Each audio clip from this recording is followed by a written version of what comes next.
ఏ బాటైనా పర్వాలేదంట, సమయంతో సాగటమే మన సింపుల్ సిద్ధాంతం.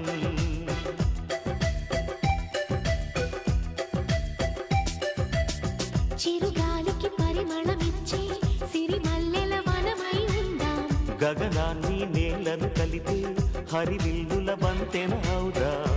ఆనందం అంటే అర్థం మనమందా, ప్రతి పూట పాతై సాగే హుషారు సరిగమలో. ఎన్నో ఎన్నో రాగాలుండే సంగీతం